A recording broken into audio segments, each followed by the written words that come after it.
वहीदा ने एक कूलर 4500 रुपये में ख़रीदा था। वसूल की गई बिक्री की दर 5% थी। बिल की देय राशि ज्ञात कीजिए।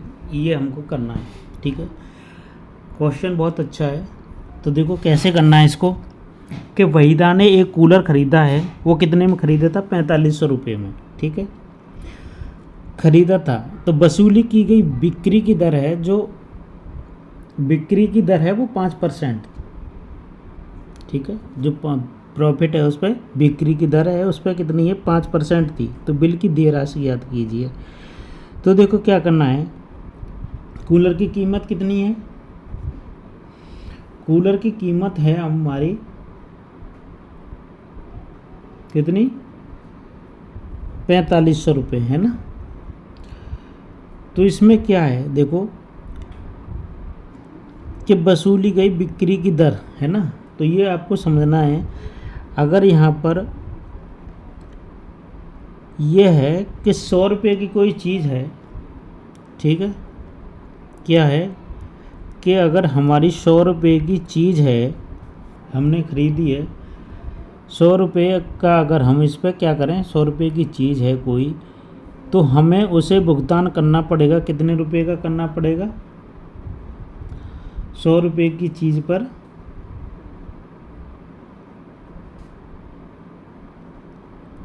भुगतान पर 5 रुपये देने होंगे, ठीक है। ये बात समझनी चाहिए आपको, ठीक है। क्या है कि 5% की दर है ना, 100 रुपये पे 5 है, प्रतिशत का होता है। प्रतिशत का मतलब होता है 100 पे 5, है ना। तो 100 रुपये पे भुगतान पर आपको 5 रुपये देने होंगे, ठीक है। ये चीज़ क्लियर है। अगर आपको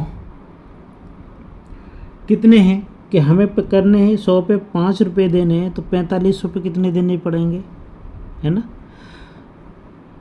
तो यहाँ पे 1 रुपये पे निकाल लो, यहाँ से 1 रुपये का भी तो निकाल सकते हैं। 100 पे है तो यहाँ 1 रुपये का भी निकाल लो।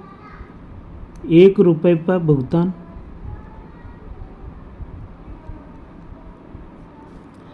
कितना देना पड़ेगा? कि 5/100 हो जाएगा, कि 100 का भाग लगा देंगे इसमें, ठीक है।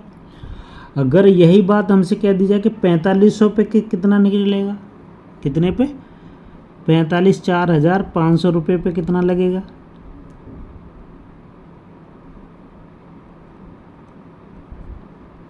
कितना भुगतान करना पड़ेगा? तो हमको ये करना पड़ेगा 5/100 इंटू कितना कर देंगे? 4500, ठीक है। इस 2 जीरो से 2 जीरो कैंसिल हो जाएंगे। 5 का गुणा करेंगे किससे? 45 से, ठीक है। 5 25 के 5 हासिल 2, 5 20, 5 20 और 2 22,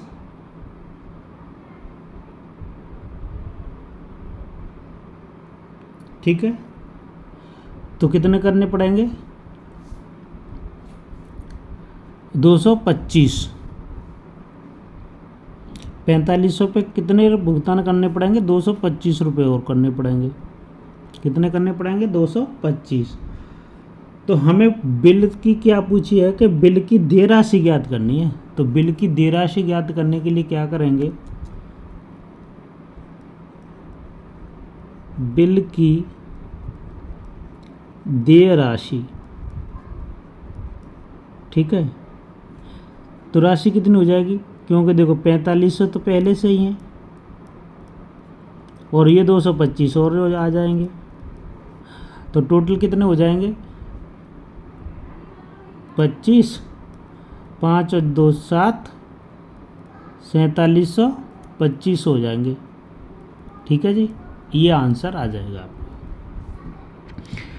ये समझ में आया होगा कि 100 रुपये के भुगतान पर 5 रुपये देने हैं। तो 1 रुपये के भुगतान पर 5/100 हो गया।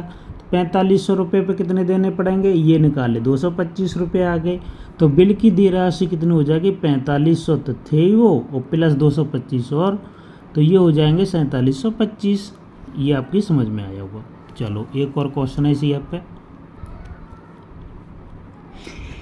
क्या है कि सुनील ने एक टीवी खरीदा, ठीक है, कोई एक टीवी खरीदा है, उस पर 10% कर सहित रुपये 3300 में खरीदा है उसने, ठीक है, कितने में खरीदा है, 10% का टैक्स लगा के 3300 में खरीदा है। बेड के जुड़ने से पहले इसकी, यहाँ पर बेड के जुड़ने से पहले यहाँ टीवी है भाई, ठीक है, टीवी कूलर लिख गया यहाँ पर, टीवी का मूल्य ज्ञात कीजिए, ये करना है हमको, ठीक है। तो देखो क्या करना है कि देखो इस पे क्या है कि 100 रुपये की चीज़ थी, कितने की थी, कोई चीज़ कितने की है,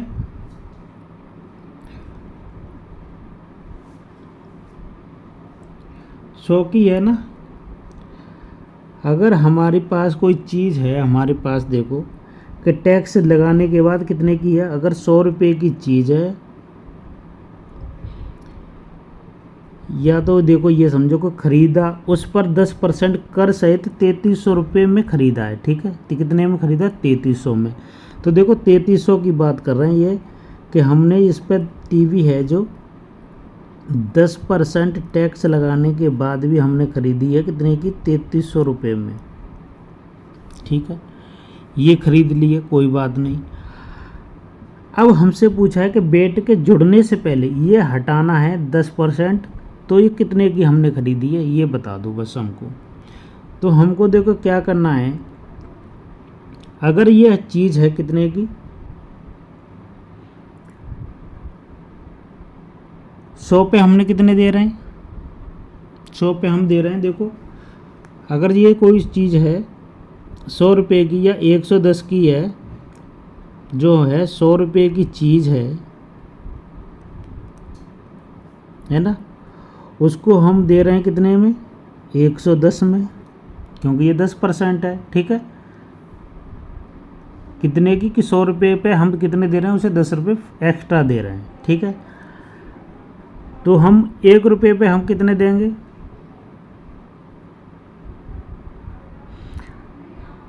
ठीक है। तो अब हमको क्या है कि यहाँ से 110 रुपये पे दिए है ना, कितने दिए हैं, 110 दिए, कितने पे, 100 का, 100 रुपये की चीज़ के हमने 110 दिए हैं। अगर हम इसी चीज़ को हम पूछें कि अगर 100 रुपये की चीज़ है, अगर 110 की चीज़ को हम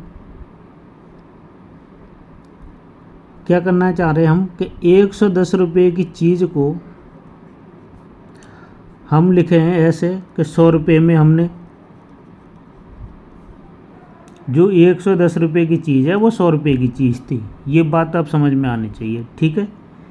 पहले चीज़ हमने क्या लिखी कि 100 रुपये की चीज़ है वो 110 में मिली, अब हम कह रहे हैं कि ये 110 की चीज़ थी वो 100 रुपये में मिलने लगी है, ठीक है, उल्टा कर दिया हमने कि ये 110 की थी, जो हमने ख़रीदी थी वो 110 की खरीदी है, पहले चीज़ थी 100 रुपये की। अगर यही 1 रुपये की चीज़ है, निकालेंगे 1 रुपये की चीज़ निकालेंगे तो ये कितने पे हो जाएंगे, इसका भाग लगेगा यहाँ पर 110 हो जाएगा कि नहीं हो जाएगा। देखो अगर 110 रुपये की चीज़ हमने खरीदी थी, वो 10% टैक्स लगाने के बाद ही खरीदी थी, और वो हो गई 100 रुपये की, जो थी उसका पहले वैल्यू थी 100 रुपये। अगर इसको हमने 1 रुपये की चीज़ को ख़रीद रहे हैं तो ये हो जाएगी 100 बट्टे, तो इसका पहले का वास्तविक मूल्य कितना होगा, इसका जो पहले का मूल्य निकलेगा तो कैसे निकलेगा, ये निकलेगा वास्तविक मूल्य, मान लो इसको वास्तविक मूल्य क्या था इसका, ठीक है, यहाँ लिख सकते हो वास्तविक मूल्य। अब देखो अगर ये 3300 की है, कितने की, कि 3300 रुपये की टीवी है, ठीक है, टीवी है, तो ये कितनी हो जाएगी, 100 बट्टे 110 इंटू 3300, 1 जीरो से 1 जीरो कैंसिल हो जाएगा, 11 ती हो जाएगा 33, ऊपर कितने बचेंगे, 100 बचे, यहाँ कितने बचे, 3 और 0, तो ये कितने हो जाएंगे आपके, 3000 हो जाएंगे, कितने हो जाएंगे, तो जो इसका मूल्य था, वास्तविक मूल्य था, ये हो जाएगा आपका 3000 रुपये, और यही हमारा आंसर होना है।